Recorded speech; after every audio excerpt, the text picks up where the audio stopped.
The Miao people have always had an air of mystery around them in China.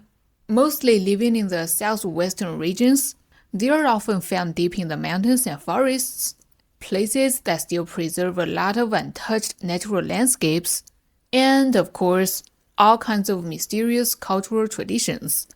When it comes to the Miao, there are three topics you can't avoid: venomous gu worms, corpse walking rituals, and witchcraft. In today's video, we'll be sharing a collection of stories posted by a Miao friend on an online forum, strange tales I've heard over the years. And I guarantee, by the end of this video, you'll be saying wow more than once. This episode contains a lot of creepy crawlies, but don't worry, I'll blur them out in the footage. And as always, I'll give you a 5-second jump scare warning. When you see this little ghost icon, remember to close your eyes.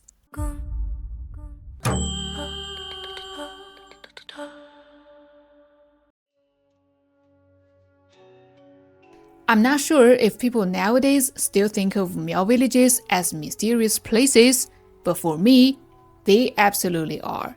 Mysterious and, honestly, a little scary too. I'm actually Miao myself, born and raised. It's just that I grew up mostly influenced by Han culture, so I don't really follow the old traditions.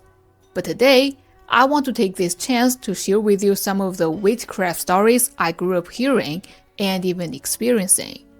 First off, the Miao is actually a general term. There are tons of different branches within the Miao people. Some branches have their own languages and they are extremely loyal to their bloodlines. So even today, they really marry outsiders with only a few exceptions. Among all the Miao branches, the one you really don't want to mess with is our Gu Miao. Why?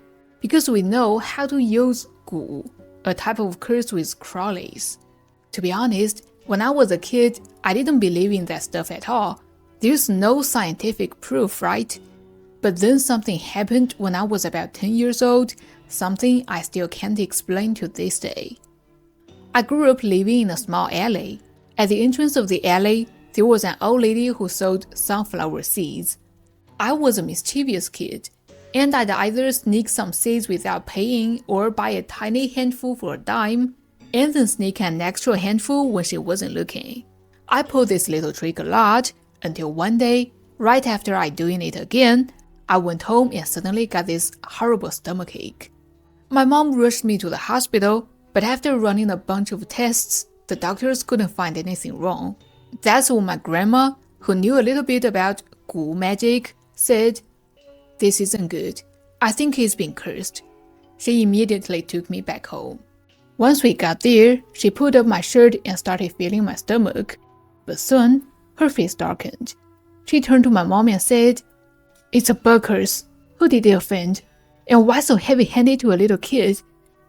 I can't break this one. We'll need the person who cast it to undo it themselves." Then she started asking me if I had upset anyone lately.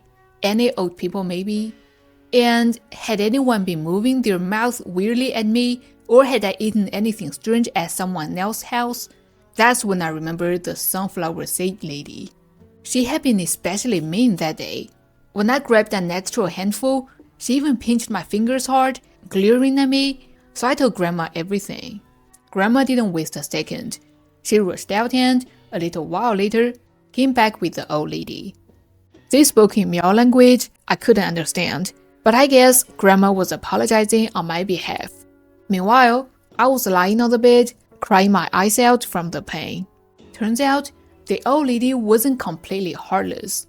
She probably figured she had taught me enough of a lesson, so she decided to stop the curse. She sat down by the bed and told Grandma to prepare 3 boiled eggs and 3 brand new red strings.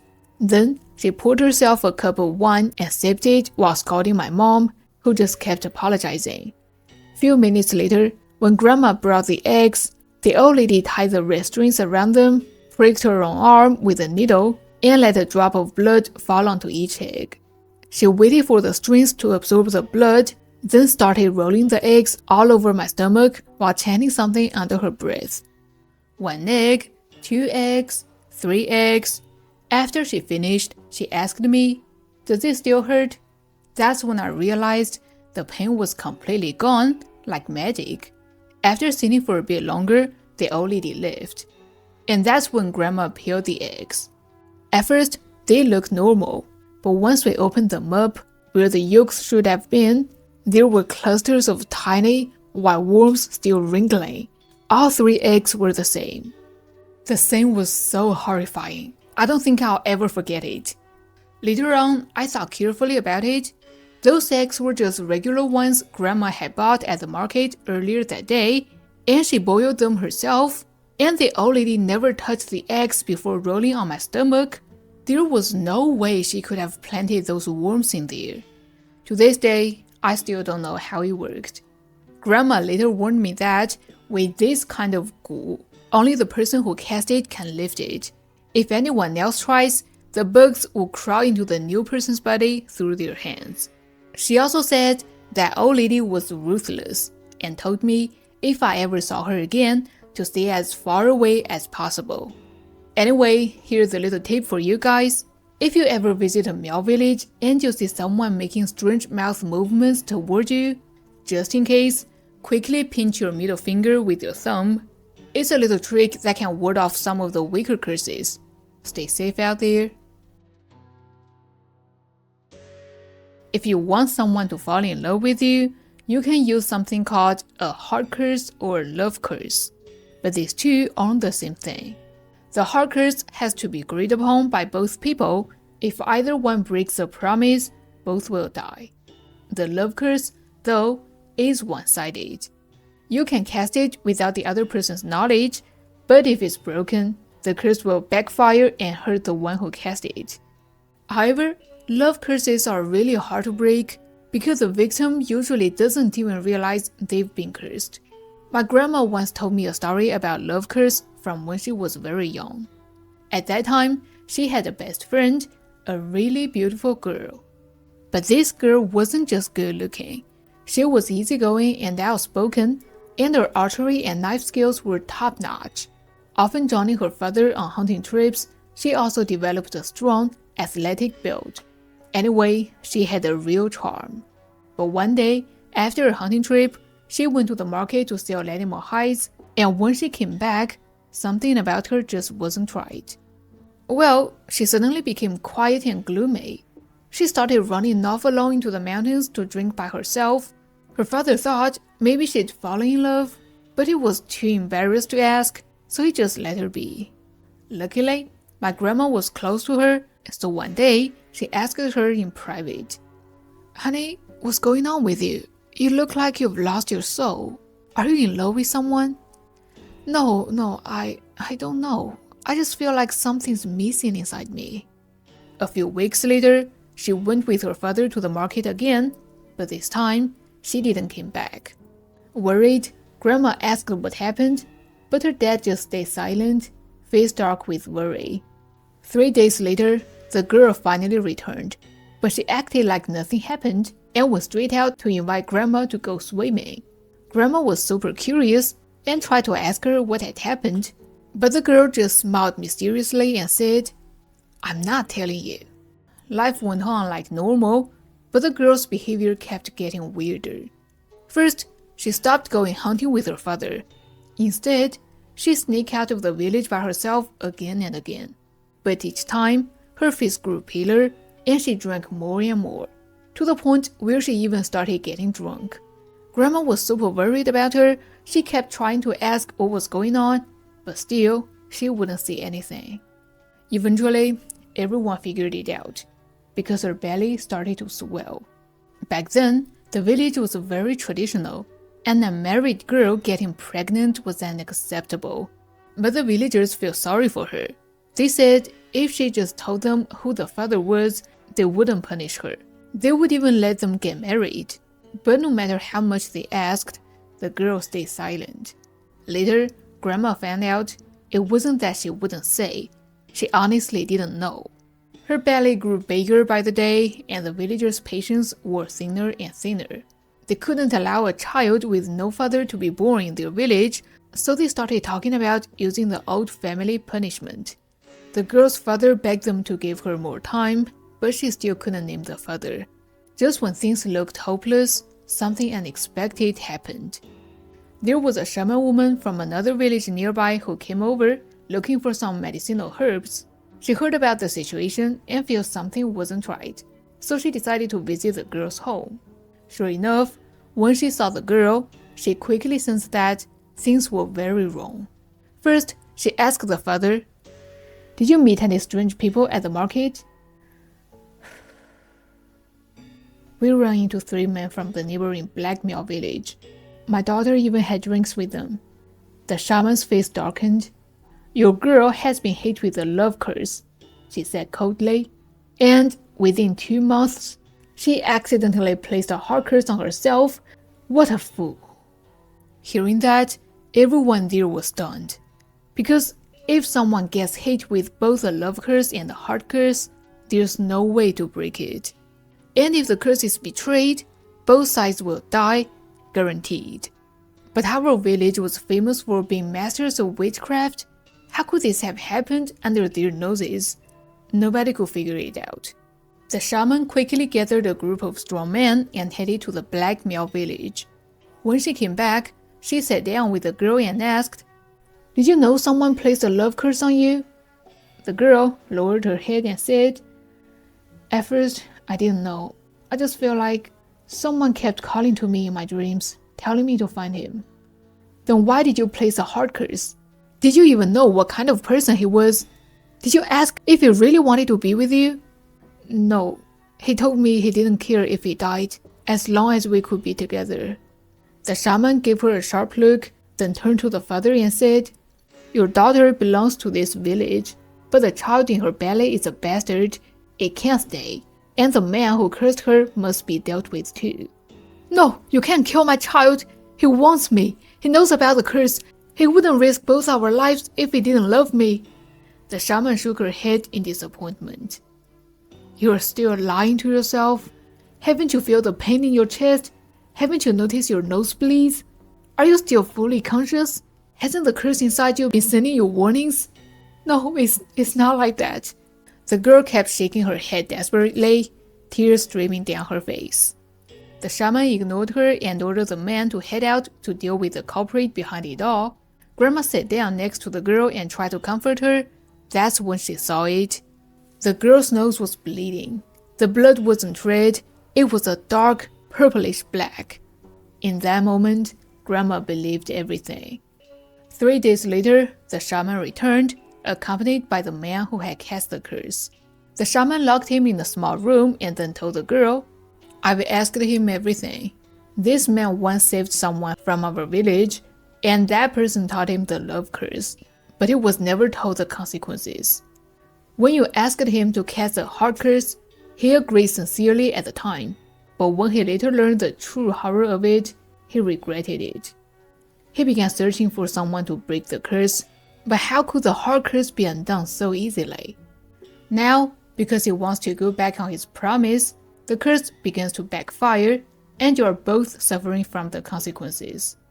Now first, I'll help you get rid of the baby in your belly, and then you'll have to deal with him yourself.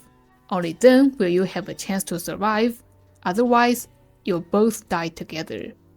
At this point, the girl, already under the curse, could hardly accept its fate. She desperately pleaded with the shaman to spare them. The shaman didn't say anything, took out a scorpion from her sleeve and placed it on the girl's hand. She muttered a few words and the girl's face instantly turned pale. A few minutes later, at the shaman's request, Grandma carried the weak girl into an open area. In the center stood a tall post, surrounded by several piles of firewood. The shaman stood beside the post, her skin a purplish hue, and her body crawling with centipedes and scorpions. The Black Miao man was kneeling nearby, too scared to even stand, his pants soaked with urine. At that time, 2 men approached, each carrying a bucket of some kind of animal blood. The shaman drank from one bucket, then placed a small centipede in her mouth. After a while, she walked over to the girl, pulled the centipede out of her mouth and handed it to her, saying, "Take this and feed it to him. Make him swallow it." The girl instinctively recoiled and refused. The shaman persisted, You must do this if you want to survive. Even if you don't, he'll die anyway, and it will be worse than it is now." The girl, barely able to move, stumbled forward. The man looked up at her, and tears filled his eyes as he begged her to spare him, promising that he would never harm her again. But intentions are not so easily changed. The shaman gave a signal to the two men. One held his mouth open while the other restrained his body. The girl, sobbing, reluctantly placed the centipede above his face. The centipede began secreting a viscous fluid that dripped into the man's mouth. At first, he struggled, but gradually, it seemed he was losing consciousness. His pupils dilated and saliva began to dribble from his mouth. Just a few seconds later, the man's eyes bulged out as his throat rapidly moved, and soon, dark purple blood began pouring from his nose and mouth. The shaman quickly splashed the animal blood over him while chanting some incantation. She then removed her jacket, and from under her skin, a snake emerged, biting the black Miao man's right middle finger. After a short while, the shaman squeezed the snake's mouth open and, with her finger, drew something inside the snake's mouth. She walked up to the girl and asked her to swallow the liquid. As soon as she did, the black Miao man began violently vomiting worms followed by blood. Less than 5 minutes later, he stopped moving, lifeless. And just like that, the shaman said the curse was broken. She waved her hand, signaling everyone to leave. The next day, after the man died, the girl bled heavily at home, and a pinkish mass, likely the fetus, came out. The shaman then sent someone to take both the mass and the man's body back to the Black Miao village with a warning: "This is a mild punishment." The following year, the girl and her father moved to an even more remote village. As for which village it was, nobody knew. This incident, which occurred when the grandmother was only 16, left her deeply shaken and terrified. Even when she told the story, her voice trembled with fear. I remember hearing about a kind of black magic in Southeast Asia, one that makes someone fall hopelessly in love with another person. But if the cursed person ever tries to leave, they slowly weaken and waste away until they die. And of course, if the curse is broken, it backfires on the one who cast it. Okay, now I have a question. Just think about that one person you love the most but could never have. Now imagine there's a spell that could make them fall deeply, unconditionally in love with you. No side effects, no harm to them or to you, just pure, undying love. Would you use it? Let me know your thoughts in the comments. When I was a child, every summer, I would bring out my bamboo lazy bed and lie on it, listening to my grandmother tell stories from her childhood in the village. One day, I asked the grandma, "What is a corpse shepherd?" She immediately said, "Don't ask such thing, child." But I became more and more curious, and so, every few days, I would subtly try to ask her about it.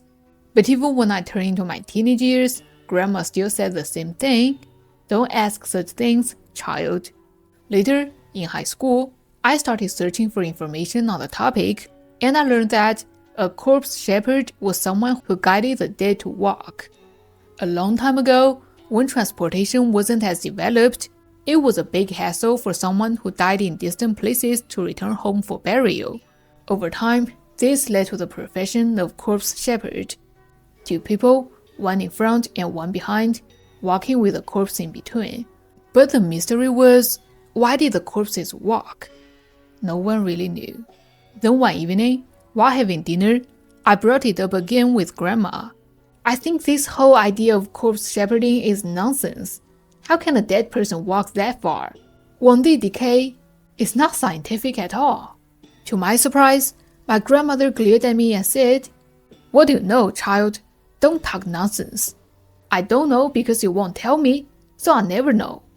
I guess Grandma realized I was trying to get her to talk, and with a smile, she said, All right, go pour me some wine, and I'll tell you." Then she took a sip of the wine and began her story. It turns out, Corpse shepherding is a very ancient practice. Now there are not many people who know how to do it. When my grandma was very young, her grandmother often warned her never to go near the bodies of children who had just passed away. If she ever saw someone digging up a child's body, she should keep quiet because that was the work of a corpse shepherd, using the child's body to refine corpse oil. Why refine corpse oil? Because before guiding the corpse, the shepherd would need to use the oil to create a heart-devouring bug. This bug is a terrifying piece of black magic. It can even control souls and turn the corpse into a walking dead, a puppet to be controlled. It said that the masters would find freshly deceased children, place them in a jar, and feed them their own blood. On the next full moon, they would take the bodies out and started placing various types of bugs on the corpses. Once the bugs changed color, they would use something like an oil lamp to hit the corpse chin. Of course, this oil was corpse oil. As they hated it, they would chant spells, stuffing more bugs into the corpse. The process was repeated several times, with different bugs entering the body until no more bugs were waiting to go in. At that point, the corpse shepherd would soak the body in a mixture of blood and medicinal liquid overnight. By morning, the bugs had become heart-devouring bugs and could be used for corpse shepherding. The next step would be to visit the graveyard, find the coffin, and place the bug inside to act as a scout. If the bug crawled out looking energetic, it meant the coffin could be opened. If it crawled out sluggishly or didn't come in at all, it means the coffin shouldn't be opened, because something else might be inside. Once the bug came out, the shepherd would sprinkle ash around the coffin and ring the copper bell once. After that, they would open all the coffins one by one and force the corpse's mouth open, then fed them the heart-devouring bugs. Then, they would paste talismans on the foreheads and mouths of the corpses. These talismans weren't as mystical as some people thought. Like, if the talismans fell off, a corpse would turn into a ghost. No. It was simply that if the talisman fell off, the corpse wouldn't walk, and the shepherd would have to write a new one. Once the talismans were in place, the shepherd would stand a little distance away and started commanding the bodies. Rise! And shake the bell, then the corpses would stand up straight. Jump! The corpses would begin jumping, standing on the ground. Form up! And the corpses would line up in a straight row. Once they were lined up, the shepherd would tie them together with a rope soaked in cinnabar, wrapping it around their armpits and tying their hands behind their backs, supposedly to prevent the dead energy from breaking the spell and causing a backlash. After the corpses were linked together, they would begin leading the corpses on their journey. Notably, not all corpses walked in the same way. Those with skilled shepherds could walk like humans, though their movements were stiff. Usually, before starting, the shepherd would survey the route, determining where to rest and where to speed up. The journey of a corpse shepherd wouldn't be too long, no more than 3 days, and they could only travel at night. Once they reached their homes, the corpses would expel the bugs, then lay down for burial. Strangely, while the corpses wouldn't decay on the journey, they would decompose rapidly once buried. Well, this is all I know about corpse shepherding. I've always thought of it as a noble profession, a way for the living and the dead to fulfill the wish of returning home. Perhaps only by being buried in one's hometown can the soul finally rest in peace. I remember when I was very young, I watched a program called Closer to Science or Approach to Science, which covered various strange and bizarre folk tales. One episode focused on corpse shepherds. Of course, due to the national circumstances, the official explanation was that the corpse shepherds actually carried the body using 2 poles. They covered the body with a cloth, which made it look like the corpse was walking behind them. There were also theories suggesting that some people hid contraband inside the bodies and used the pretense of transporting corpses to smuggle goods. Over time, this evolved into the idea of corpse shepherding. I don't know which of these theories are true, so I just treat it as an urban legend. But still, carrying a bunch of corpses through the night, that's really something. And that's it for this video. If you enjoyed it, feel free to subscribe. We've got a new story every Saturday night, US time. I'll see you then.